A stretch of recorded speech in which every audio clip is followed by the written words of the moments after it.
All right. Hopefully the audio sounds good for you guys because that thing was a hot mess on fire up in my ears. Good morning, everybody, and welcome to Simply Cyber's morning cybersecurity threat briefing. First things first, in the next 30 minutes, I, your host, Gerald Auger, will be tearing through the top cybersecurity news stories of the day, giving you context and, kind of my opinion and analysis on those stories to give you all the context you need to move forward through your Friday, March 4th, and just absolutely dominate your job. I'd like to give a shout out to our sponsor, Barricade Cyber Solutions. They are our partner, right? So they are sponsoring First Things First, and they are our partner for incident response, ransomware protection, and business recovery. Eric Taylor, the CEO over there, great guy. Member of the Simply Cyber community, frankly. And if you guys are having a rough day at work because of ransomware or some other thing, Barricade Cyber Solutions can help make that a little less frictionless for you.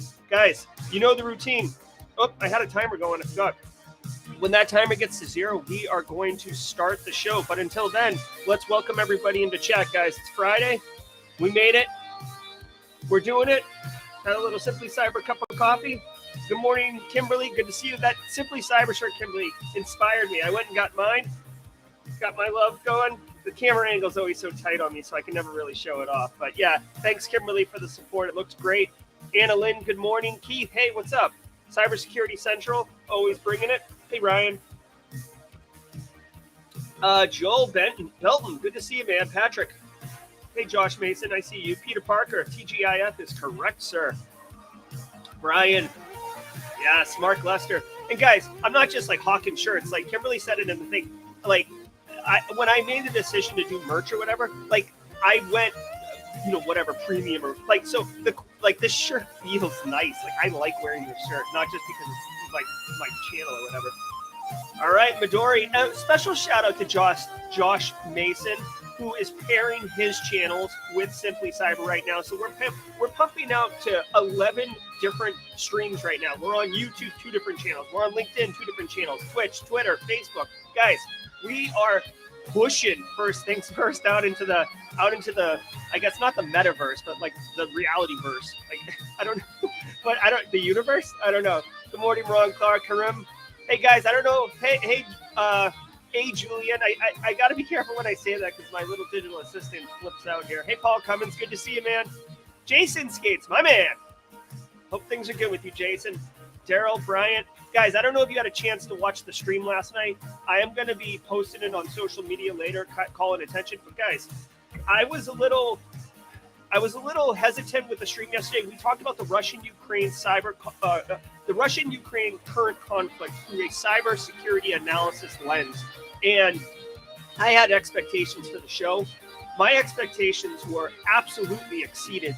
I thought the flow of it was great. I thought the expert analysis and commentary was really insightful. I personally made like a little timeline, which ended up working out pretty well that I felt good about. So thank you for everybody who attended. And if you didn't, please give it a consideration. Mike can come up just a little bit. You got it, Mr. Mason. Here we go. Pumping. Ready? I'm going to pump the mic. I think it's more because you may notice that I don't have the mic in shot anymore. I've hung it right here, hoping to make it a cleaner shot, but it sounds like maybe it has caused my volume to get a little messed up. Oh yeah. So this is an interim solution, guys. I have a different mic and boom and all that that I'm looking at. Bit by bit, piece by piece, we build the Simply Cyber studio. All right, guys, it looks like the timer went to 0, so let's dig in. I'm super pumped that all of you are here this morning. Here we go. You know the routine, y'all. If you want to play along, go over to cisoseries.com. They do the daily headlines. David Spark and his group, they absolutely dominated. And without them, Simply Cyber's First Things First probably wouldn't happen. Definitely wouldn't happen the way it does happen. So thanks to them. Let's get into the stories for March 4th.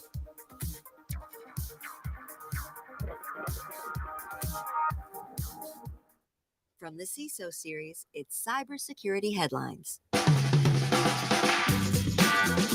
It's Friday, March 4th, 2022. Cyberattack attempts on Ukraine surge tenfold. Ugh. A Russia-supporting threat actor has compromised at least 30 Ukrainian universities as vulnerability exploit attempts have surged, according to WordFence. The attack campaign spiked on February 25th as the invasion began. According to Mark Maunder, CEO of Defiant, the parent company of WordFence, the total attempts to exploit WordPress vulnerabilities in Ukraine reached 144,000 on the day of the invasion, around 3 times that of daily attacks from earlier in the month. Their data confirms a 10-fold increase in the average daily number of attacks. Wow. Okay, so check it out. We talked about this yesterday. A couple things going on here. One, WordPress is a like kind of a website quick stand-up platform. So it's a platform that allows you to stand up a website quickly, and it allows like flexibility to do all sorts of plugins. The problem is, if you don't know this already, WordPress is like notoriously buggy in that the plugins that get put into it are often can have vulnerabilities and stuff like that, which leads to exploitation of the entire site and possibly the server underneath. So what they're saying here is that Ukraine and Russia, and we talked about this on stream last night, have basically, Ukraine initially called to arms from anyone in the world to join their IT army and effectively begin attacking Russian assets. And there's been a splintering globally where there's also people with the same skills that have decided to align with the Russian military and attack Ukrainian targets. So what this is indicating is that this is actually very true and very much happening, and a 10x surge on Ukrainian targets is no good. But I know patching's boring, guys, but like patching and keeping a tight not posture, but like here's the deal, guys. Like this is a common approach, right? So take the Ukrainian thing away. Let's just talk about WordPress and attack surface and stuff like that for a quick second. When you have a WordPress site and you're like, oh, this plugin looks cool, install, like, oh, that plugin sucks. Move on to the next one. Oh, this plugin's cool. You never decommission or terminate or turn off that old plugin. And it happens all the time because when you want something, you make it happen. When you don't want something, it almost seems like no big deal if you just leave it alone because it doesn't affect production or your operation of the WordPress site. But the problem is you're just leaving these lingering like attack surface elements. So you've got to do configuration guys, it's the boring stuff. It's the boring stuff, but that's the real configuration management, patch management, vulnerability management. This is how you keep a clean, I don't want to call it clean attack surface, but you keep a clean surface that leads to less attack. Now, real quick, because I did have this saved for the broadcast last night, and I want to share it with you because it's very much relevant to what's going on with this story here. Give me 1 second. Give me 1 second, guys. I think you're going to really... damn it. Shoot. All right, I'll have to share it on... Oh, no, it's right here. Check this out. Check this out, guys. This is a website that is actually... like they're maintaining an actual real-time tracker of... They're keeping a real-time tracker of, not like basically threat groups, right? APTs, threat actors, UNKs, and who they're aligned with, whether it's Ukraine or Russia. You could see in here, like Anonymous is the obvious one, right? Anonymous is aligned with Ukraine. But dude, Red Bandits, Ghost Rider, Sandworm, Gamerden, those are Russian ones. So it's not just Anonymous and Conti, and those are the two that are doing it. There are a lot of threat actor groups on both sides of this conflict supporting the faction that they are aligned with. So, that 10x WordPress attack, these are the threat actors that are likely perpetrating that, the ones that are aligned with Russia. So just FYI, I find it really interesting. And this site continues to keep it updated. If you want, at CyberNode20 is the one that I was looking at. Ukraine's IT army targets Belarus railway network and Russian GPS. Ukraine's IT army of volunteer hackers announced a new set of targets yesterday, including the Belarusian railway network, Russian telecom companies, and GLONASS, which is Russia's alternative to the Global Positioning System satellite navigation network. As we have been reporting, Ukraine has called on its hacker underground to help protect critical infrastructure and conduct cyber spying missions against Russian troops. Kiev announced the formation of its IT army on Saturday. This attack on the Belarusian railway network appears to be different from the ransomware attack that was deployed in late January.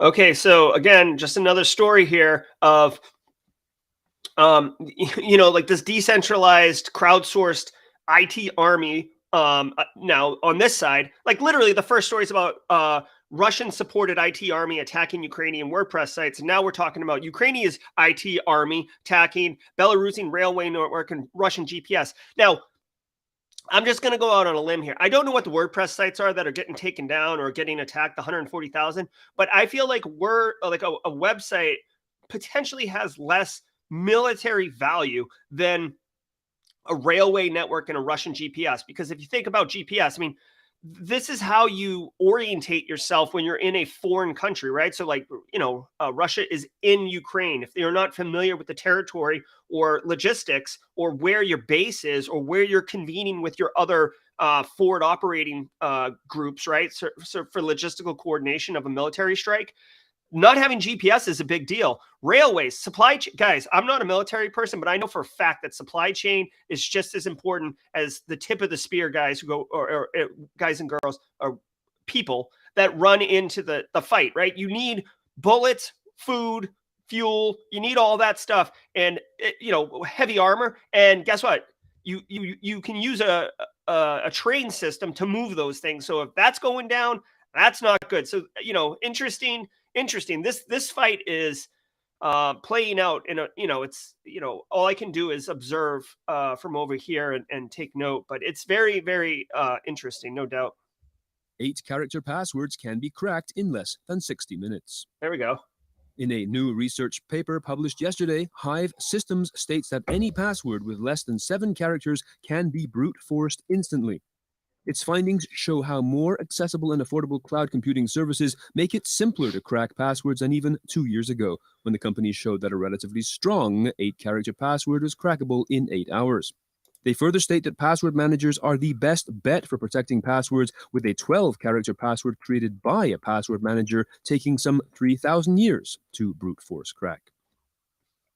Okay, so first of all, I want to know if Hive Systems sells password managers.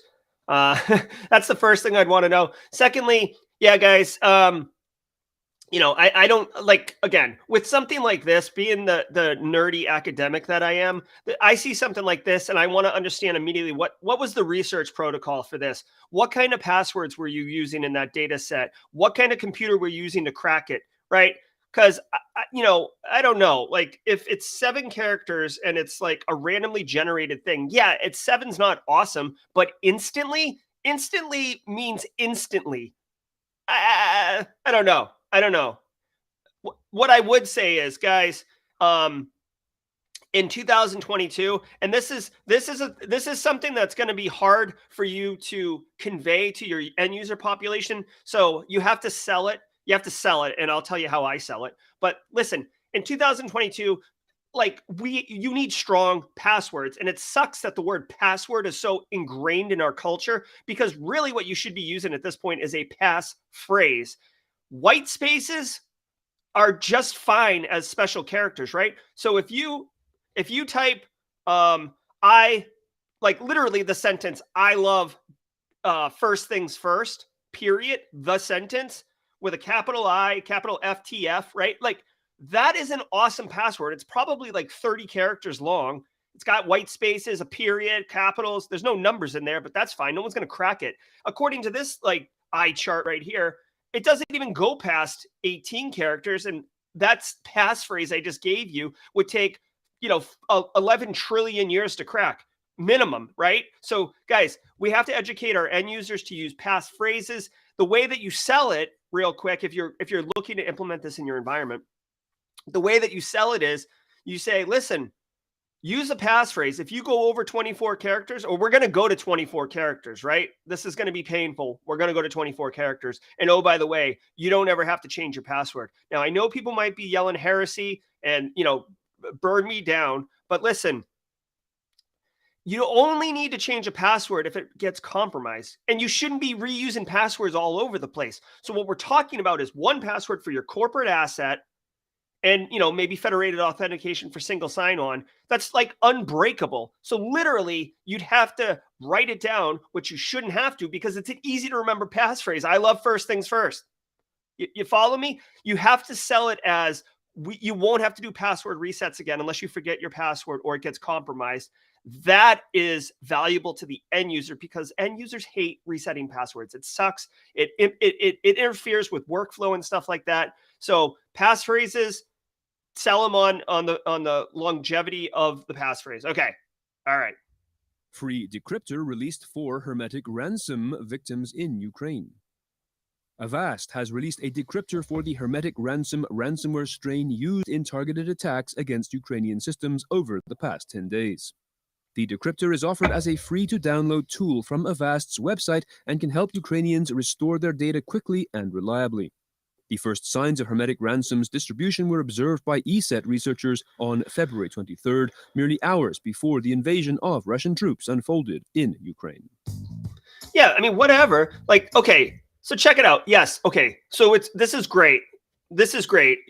Hermetic wiper, I think it happened on whatever, a week ago, right? Maybe the 28th of February, 27th of February. Okay.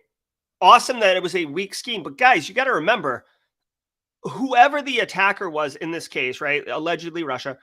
The hermetic malware the ransom wasn't the point. It's a wiper virus disguised as ransomware. So yeah, a free decryptor is fine, but realistically, organizations have probably already started rebuilding systems. So, they may not even have the files encrypted anymore. And secondly, their stuff probably got wiped, right? Like, this is way to go, Avast. Thank you for doing this. It adds value, but really the ransomware was a decoy for the wiper. So, whatever. I mean, whatever. I should stop being so cynical, but yes, thank you. But realistically, the value of this, I'm not sure how many people were ransomware and not wiped and haven't already started rebuilding, because this is very targeted, right? It's not like this is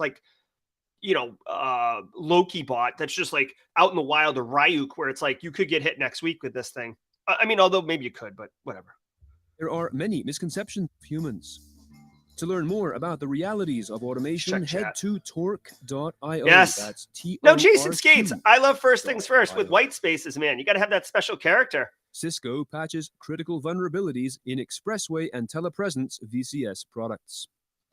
Tracked as CVE 2022-20754 and 20755, and featuring a CVSS score of 9.0, the two security holes can be exploited by a remote authenticated attacker to write files or execute code on the underlying operating system with root privileges.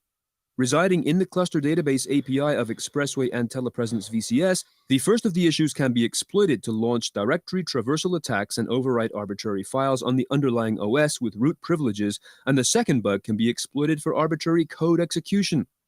Cisco says it is not aware of any of these vulnerabilities being exploited in attacks. However, it advises customers to update to a patch release as soon as possible. Amazon. Yeah, you definitely need to update as soon as possible. Guys, couple things here. I don't know the products, Expressway or Telepresence. I feel like Telepresence is that dystopian solution that Cisco was trying to sell a few years ago, Super Bowl ad, where it's it's half the conference table butts up against a big monitor, like an 8-foot monitor. And the other side of the monitor is the other half of the table. And there's people sitting there. So it feels like you're sitting at the same table, but in reality, it's a telecall. I feel like that's what that was. Long story short, guys, this, again, I hate to sound, it's boring. It's boring. Patch management's boring. Vulnerability management's boring. Nobody gets elected for fixing the bridge. You get elected for building a new bridge. But guess what? When you don't fix the bridge and it collapses, that sucks. Okay, hold on. Listen to me. CVS score of 9 is definitely something to call attention to. You do have to be an authenticated attacker, but it is remotely accessible. People have crappy passwords, as we just talked about in the last section. So this is not it's not unlikely that this thing could get hit. Remember, we can use services like Shodan or Gray Noise or any of the other amazing OSINT tools out there, Census, to find these systems and then start hammering them. Okay, so if your organization is using these, it's not just oh, we lost Telepresence, got to switch to Zoom. No, it's like you can get through this and then go down to the operating system and start doing stuff on the box itself. And if it's hosted on your network, guess what? Lateral movement is a whole thing, right? That's not just like a buzzword, like single pane of glass. Like lateral movement's a thing. So keep your stuff patched. CVSS score of 9 or higher really should escalate to, let's take a look at this. Let's prioritize this. Let's get it done. And if you have to, guys, if you have to, because your organization has a certain governance that may not allow you to prioritize these things, lean on the Russian-Ukrainian conflict as, listen, here's the CISA guidance, here's this FBI advisory, here's a DHS CISA joint advisory. I covered them in last night's stream. If you need them, message me or I'll put it on Discord or something like that. There has been legit advisories from the federal US government to the private sector to be on the alert for potential attacks. Like that, again, I said it in the stream last night. We've gone from like DEFCON green light to DEFCON yellow light. Like this is something that should be fixed. Okay. So if you need to lean on that, lean on that. No one's going to question it, but get your stuff patched. Okay. Alexa can be hijacked via commands from its own speaker. Uh-oh. Without a critical update, Amazon Alexa devices could wake themselves up and start executing audio commands issued by a remote attacker, according to InfoSec researchers at Royal Holloway, University of London. They discovered the flaw, nicknamed Alexa versus Alexa, or AVA, describing it as a command self-issue vulnerability in which self-activation of the Echo device happens when an audio file reproduced by the device itself contains a voice command. The researchers suggested in their paper that the triggering files could be hosted on an internet radio station tunable by Amazon Echo. Oh, yes. Guys, okay, listen. This is why I'm not going to be a offensive security researcher or pen tester, because I'm such a conformist that like I wouldn't have thought of this novel attack, but this is brilliant. This is brilliant, guys. Listen, these digital assistants, whether it's a Google Home or an Echo device or Siri or whatever, like the researchers have basically figured out that if you can get it to play an audio file, which would just be itself issuing commands to itself, it can kind of start the flywheel spinning and have it do things. Now, I don't know what the extent of what you could have it do. Maybe my initial thoughts are if you don't have controls around purchasing, you could then do that hack where you basically have the device buy something on Amazon for you. We have seen threat actors in the past. This is kind of clever, where it's usually with stolen credit cards, but they'll put a book like let's use Paul Cummings. Paul, you're the threat actor today. So Paul puts a book on Amazon that has nothing in it. It's just the book, because you can self-publish, right? Self-publish, and the book is $10,000 or $9,999. Paul then steals a credit card or several, or buys them off the dark web, and then purchases that book over and over again with the stolen credit cards. Basically, he's going to get that money. And that's one way to like basically convert a stolen credit card into cash money, right? Oh, you know what? I need a sounder of Randy Moss saying cash money. Okay, note to self. So that's one way to do it. So I could see a plausible scenario where you have the Echo device buy the book or the artifact or whatever from Amazon, and you get that cash money. So there's one particular way. I'm not sure what other attack scenarios. I will be looking into this paper. Like, this is literally like, this is a paper that I'm like, ooh, I can't wait to get off work and dig into this paper. Like that's the nerd. Okay. And I love it. I love it. I love it. I love it. Attacks in Ukraine could reach other countries. While the majority of cyber attacks in Ukraine are planned and highly targeted, there are signs that things are set to change. A new trojan dubbed Foxblade was discovered by Microsoft researchers on Ukrainian government systems that would allow attackers to use infected PCs in DDoS attacks. Experts are concerned that malware operators will try to infect as many systems as possible with it inside and outside of Ukraine to make the attacks more powerful. Okay, so, I guess, again, just like the threat alert level, it just needs to go up. Shields up, right? As CISA put it, shields up, guys. Be on the lookout. We're going to have an increase in phishing emails. Now, hopefully you have a product like a Proofpoint or a Mimecast, or Exchange Online Protection if you have an O365 instance, where a lot of this crap is going to get filtered out and you and your end users will never see it. But this, guys, we said it last night, like the Ukrainian-Russian conflict is happening, but we're on the same internet. There's no like battlefield internet and then our internet.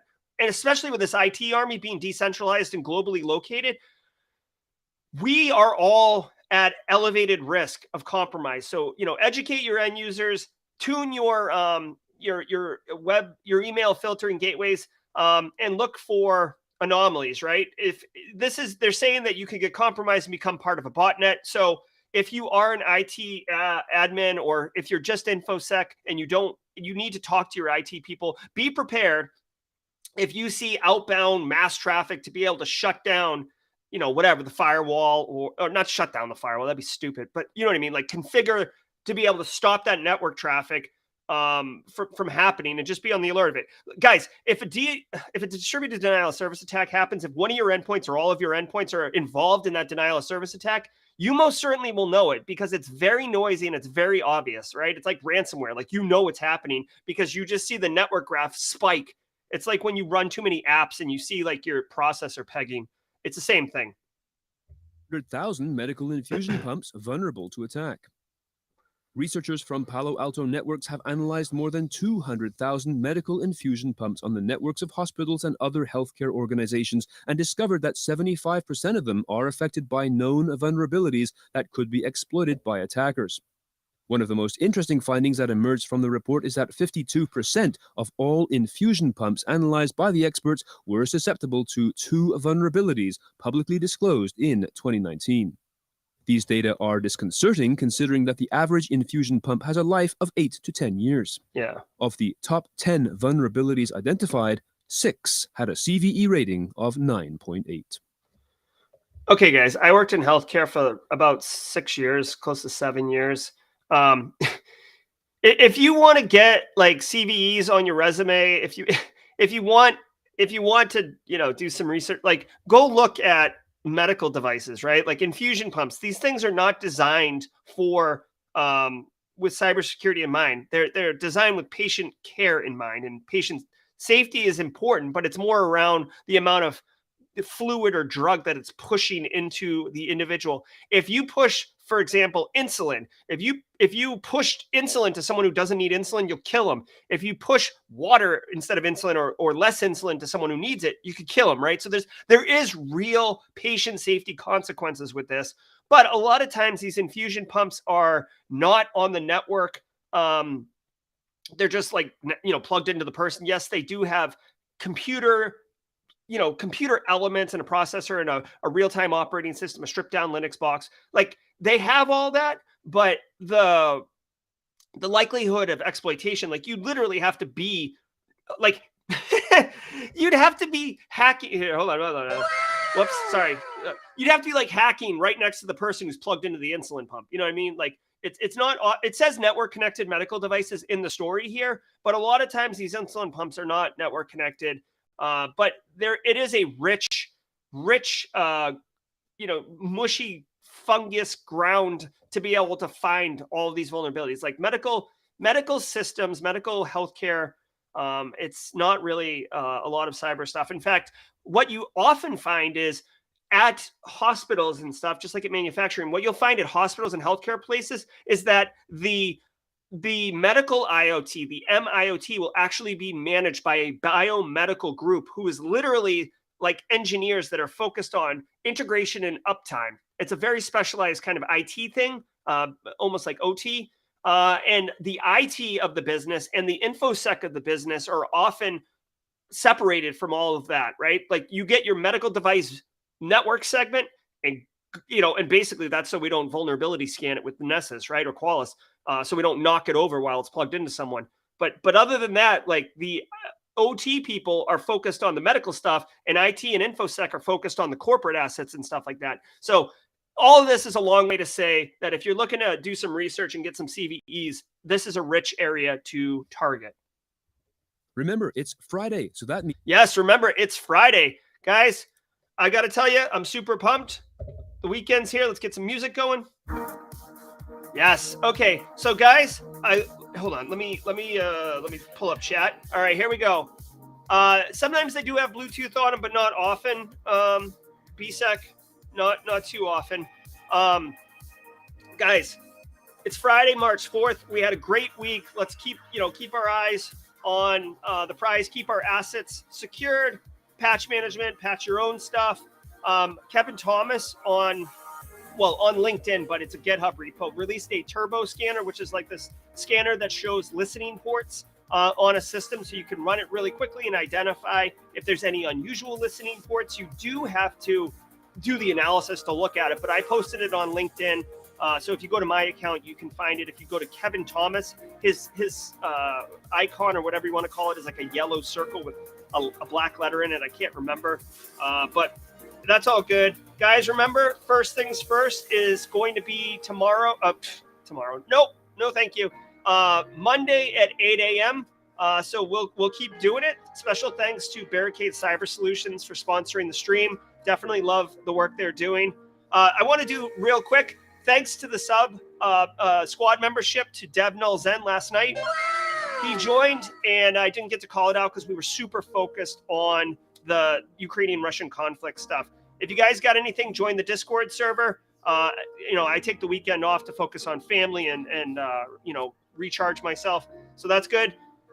Guys, thanks so much, and we will see you on Monday at 8 a.m. Have a great weekend, everybody. Thank you.